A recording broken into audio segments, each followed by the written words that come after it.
My girlfriend said, I'm keeping the flat. Go stay at your dad's, he's got a spare room. After I'd paid the bond, 12 months of rent, and every single bill, I looked at her and said, yeah, nah. Interesting plan. Then I rang my old man, because what Naomi didn't realize was that my father owned the building. I'm still sitting in my lounge right now, cup of tea going cold on the bench, trying to process the last 5 days. But I need to get this out. Right. So Naomi and I had been together just over 2.5 years. Good years, or so I thought. We moved into this tidy 2-bedroom flat in Mount Eden 14 months ago. It's one of my dad Ray's rental properties. He owns 4 units in the same block, bought them back in the 90s when Auckland prices were still sane.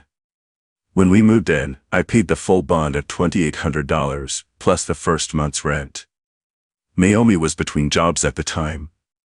She'd left her retail gig saying she wanted to do freelance graphic design, which as far as I could tell meant updating her Instagram and buying a new MacBook on my credit card. But I didn't mind covering things. That's what you do when you care about someone, right? Fast forward to last Monday.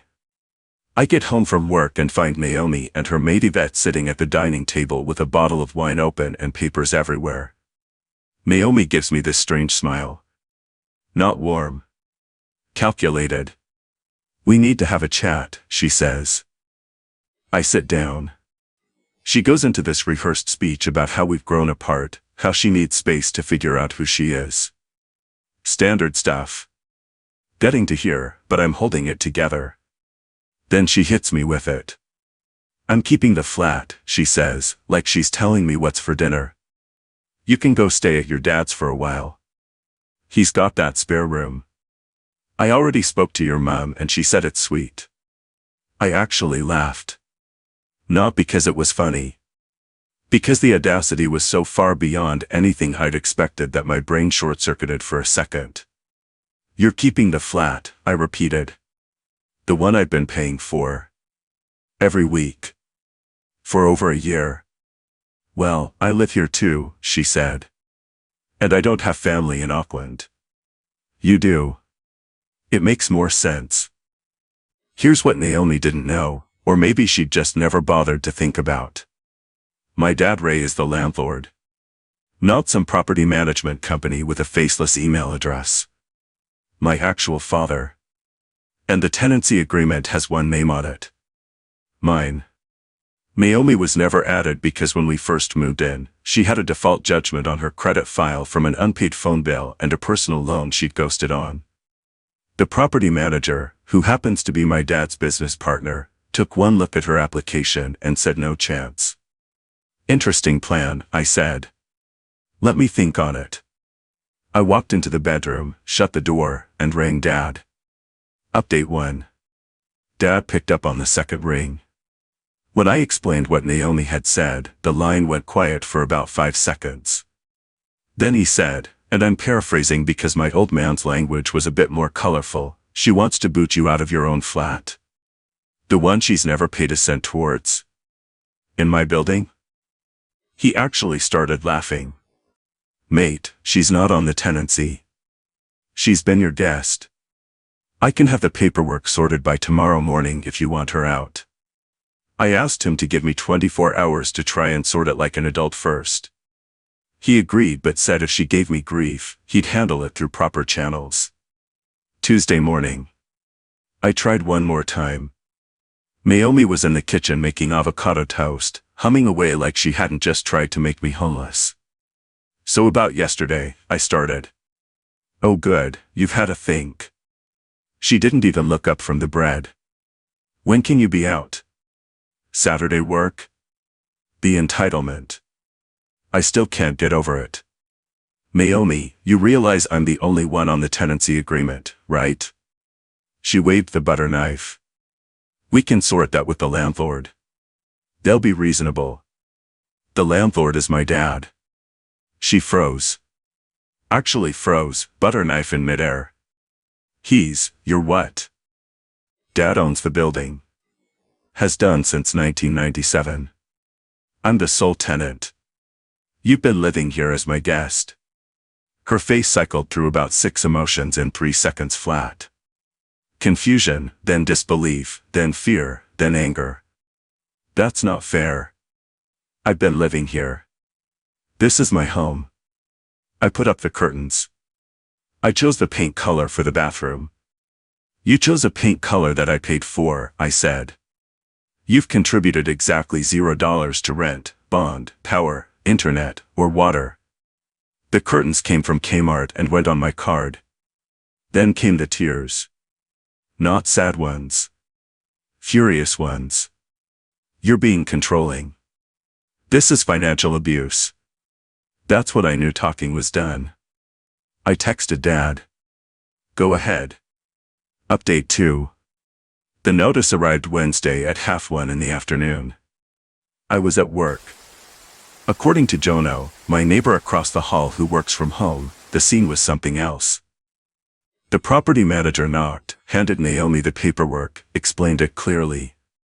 24 hours to vacate. Naomi apparently lost the plot completely. Jono said she was screaming in the corridor about tenants' rights and how she'd go to the tenancy tribunal. My phone lit up at 1:45. What have you done? 24 hours? You can't be serious. This is illegal. I'm ringing a lawyer. You will regret this, Reese. Then Yvette chimed in. You're actually evicting her? What kind of man does that? She loved you. This is disgusting. Then came the call from Naomi's mom, Moira. I answered because Moira had always been decent to me. Reese, she said, what's this about you throwing Naomi out? I told her everything. How Naomi tried to kick me out of my own flat. How she'd never paid rent.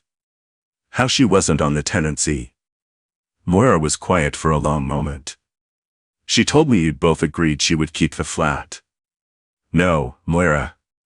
She announced it. Then told me to go sleep at my dad's. Another pause. That does sound like her, honestly. She pulled the same stunt with her flatmate in Dunedin. Talked the girl into going home for the holidays, then changed the locks and kept the whole flat to herself. The landlord had to get involved. Turns out Naomi had form for this. I thought she'd sorted herself out since then, Moira said with a sigh. I'll have a word. Update 3. Thursday morning. Naomi had apparently spent all night Googling New Zealand tenancy law. Her Instagram stories were full of screenshots about tenants' rights and tenancy tribunal processes. None of which applied to her because she wasn't a tenant. She confronted me at 7 in the morning with printed pages. According to the Residential Tenancies Act, I have rights as an occupant. You need to give me proper notice. I looked at her papers. She'd printed sections that related to named tenants and subtenants. She was neither. Naomi, those apply to people on the tenancy agreement. You're not on it. You never were. I get my mail delivered here. That establishes residency. You get subscription boxes delivered here. Subscription boxes I pay for. That doesn't make you a tenant. She tried another angle. I'm calling the police. Go for it, I said. She actually did. 2 officers showed up around 9:30. Naomi ran to the door with tears streaming. Officers, he's trying to illegally evict me. I live here. I've lived here for over a year. The older officer, looked like he'd been doing this job since the 80s, just sighed quietly. Ma'am, are you on the tenancy agreement? No, but, have you been paying rent? Not as such, but, has the legal tenant asked you to leave? She started crying harder. This isn't fair. The younger officer checked the notice. This has been issued through a licensed property manager. It's all in order. Ma'am, you need to make arrangements to be out by 1:30 this afternoon. But where am I supposed to go? The older officer looked at me, then back at her. That's something you'll need to sort out, ma'am. He gave me a nod. Sir, if she's still here after 1:30, give us a ring. Update 4. After the police left, the entitled attitude collapsed like a house of cards. Suddenly it was all desperate bargaining. Reese, please. Can we just talk about this properly? We tried that. You told me to go live with my dad. I was upset. I didn't mean it like that. How did you mean it, then? She couldn't answer. By midday she was on the phone trying to find somewhere to crash. I could hear her from the lounge. Calling Yvette. What do you mean you haven't got room? You've got a whole spare bedroom. What about just a couple of nights? Calling another friend. Then another. Each call more desperate than the last. Apparently nobody was keen to take her in. Funny how that works when you've spent years treating people like they exist to serve you. At 12:15 she tried one last play. If you go through with this, I'm posting everything on social media. Everyone's going to know exactly what sort of person you are. Crack on, I said. Make sure you include the bit where you tried to steal my flat after I paid for everything for 14 months. She started typing up a post.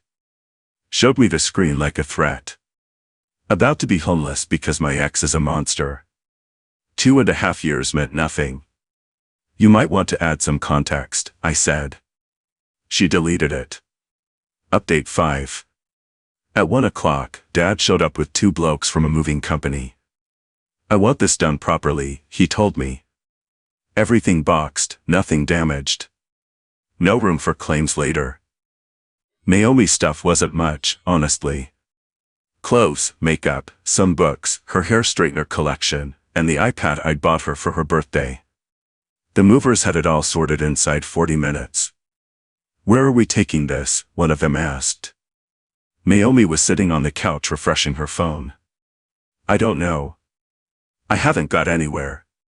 You've got about 5 minutes to decide, Dad said. Otherwise it goes into storage and you can pay the fees to get it back. She rang Moira. I could hear Moira's voice through the speaker. I told you this was going to happen, Naomi. Your father and I are in Tauranga visiting Auntie Bev. Ring your cousin Caitlin. Caitlin lived out in Henderson, West Auckland. A good 40-minute drive from anything Naomi considered civilized.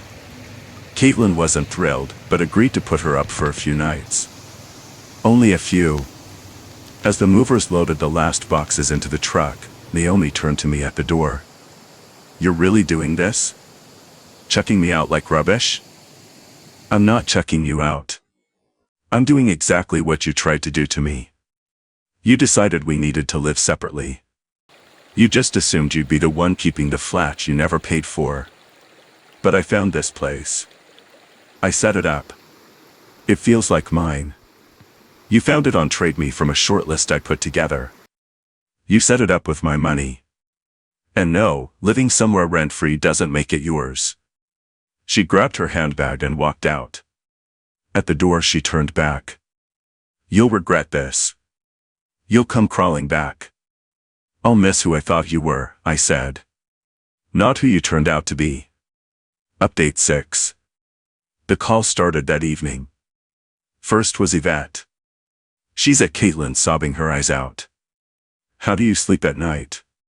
Pretty well, actually. In my flat. That I pay for. You're heartless. She loved you. She loved free rent and my credit card. When it came time to break up, her first move was trying to take my home. She wasn't trying to take it. She just thought. She thought she could take advantage of me one last time. She thought wrong. Then came a call from a number I didn't recognize. 3 of Naomi's mates on speakerphone. We just want you to know we think you're an absolute piece of work, one of them said. For not letting my ex steal my flat. For putting a woman out on the street. She's not on the street. She's at her cousin's. She's there because she tried to make me homeless first. That's a different story. But I notice none of you are offering her your spare room, so maybe save the lecture. Dead silence. Then they hung up. The best call came Saturday Arvo from Moira. Reese, I owe you an apology. I got the full picture from Caitlin. No need, Moira. There is. I raised her better than this. At least I thought I did. She told Caitlin you were abusive and controlling, but Caitlin's sharp. She asked questions and the whole story unraveled inside 10 minutes. Where is she now? She's already worn out her welcome at Caitlin's. Demanded Caitlin's bedroom because the sofa bed was uncomfortable. Caitlin's dropping her at Moira's sister's place in Hamilton tomorrow. She's got a granny flat out the back, but Naomi will need to pay board. Will she? Moira laughed, but there was no joy in it. With what money? She hasn't worked in 7 months. She told us you were supporting her while she upskilled. Doing an online course, she said. That was news to me. She told me she was building a freelance design portfolio. Update 7. Sunday morning. Jono sent me a text. Bro. You need to see this. He sent me screenshots from a group chat his girlfriend was in with Yvette. The messages were from 3 weeks earlier. Naomi. Operation Flat is nearly sorted. Reckon he'll just leave? Yvette. He's too soft. He won't fight you on it. Naomi. I'll turn on the waterworks, play the victim, he'll fold. Unknown number. What if he doesn't? Naomi. Then I'll tell people he was controlling. Abusive. He'll hand over the flat just to avoid the drama. Yvette. Ruthless LOL. Naomi. He's been paying for everything anyway. Might as well squeeze a few more months of free rent out of the situation before I move on. Unknown. Move on to who? Naomi. Already sorted. Bryce has got a place in Takapuna. Right on the beach. Just need to lock down this flat first as a backup. I sat there staring at my phone for a solid 5 minutes. She'd planned the whole thing. The breakup speech, the flat grab, all of it was calculated from the start. Jono texted again. There's more, mate. She's been seeing Bryce for at least 2 months. My girlfriend just told me. 2 months. While I was paying for everything. Cooking her dinner. Planning a trip to Queenstown for our anniversary. She was setting up my replacement and trying to steal my flat as her safety net. I forwarded everything to Moira. Her reply was immediate. Ringing her right now. I am furious. An hour later, Naomi called from a number I didn't know. I almost let it go to voicemail, but curiosity won. You've ruined everything. She was screaming. Mom saw those messages. She's cutting me off. Caitlin won't even answer my calls. This is all your fault. I ruined your plan to steal my flat and cheat on me. I wasn't cheating. Bryce is just a friend. A friend with a beachside flat in Takapuna that you described as your exit plan. Silence. Naomi, you planned this. You thought I was too nice to stand up for myself. You were wrong. I'll take you to the tenancy tribunal. I'll go to the media. You'll what? Sue me for enforcing my own tenancy? Good luck funding that. She hung up. Final update. 1 week later. It's been 7 days since Naomi left. Here's where things stand. She's currently bouncing between relatives who are rapidly losing patience. According to Moira, she's burned through Caitlin in Henderson and the auntie in Hamilton already. Same pattern each time. Demands the best room, refuses to help around the house, contributes nothing financially, then acts shocked when she's asked to leave. Bryce, the bloke with the Takapuna flat, ghosted her the moment things got messy. Turns out he was only interested in a casual thing, not a homeless girlfriend turning up with 6 boxes of stuff and a victim complex. Her friend group is splitting. Some still back her, but others have started putting the pieces together. Yvette actually messaged me to apologize. I didn't know about Bryce or the planning. I genuinely thought she loved you and was just going through something. I'm sorry for having a go at you. The flat is quiet now. Dad helped me change the locks. I've rearranged the furniture how I actually like it, and I bought a new duvet set. The old one had too many memories baked into it. Dad said something over a beer last weekend that stuck with me. People like that always think they're the smartest person in the room. They never plan for consequences because they've never had to face any. Moira sent me one last text yesterday. Reese, thank you for handling this the way you did. Naomi needs to learn she can't manipulate everyone around her. She's 27. It's well past time she grew up. I'm sorry she did this to you. I won't pretend I'm completely over it. 2.5 years is a long time to spend with someone. Finding out the whole thing was a game to her, that stings. But at least I found out now, before a mortgage or kids made the fallout 10 times worse. The thing is, if she'd just broken up with me like a normal person and given us both time to sort arrangements, I probably would have helped her find a new place. Might even have covered the bond to get her started. But the entitlement. The assumption that she could just take what was mine. The calculated manipulation behind it all. That killed every last bit of sympathy I had.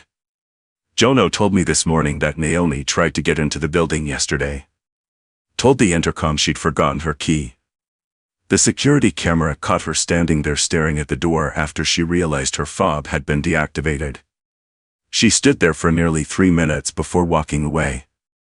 Here's what I've learned, and I think it's worth saying. Kindness is not weakness, but people will treat it that way if you let them. Protect what's yours.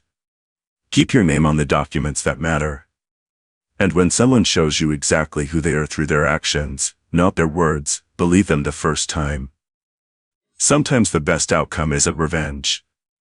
It's simply stepping aside and letting someone walk straight into the consequences they built for themselves. My flat is quiet. My bank account is recovering. My self-respect is intact. And Naomi is learning, probably for the first time in her life, that actions carry weight, even when you've spent years pretending they don't.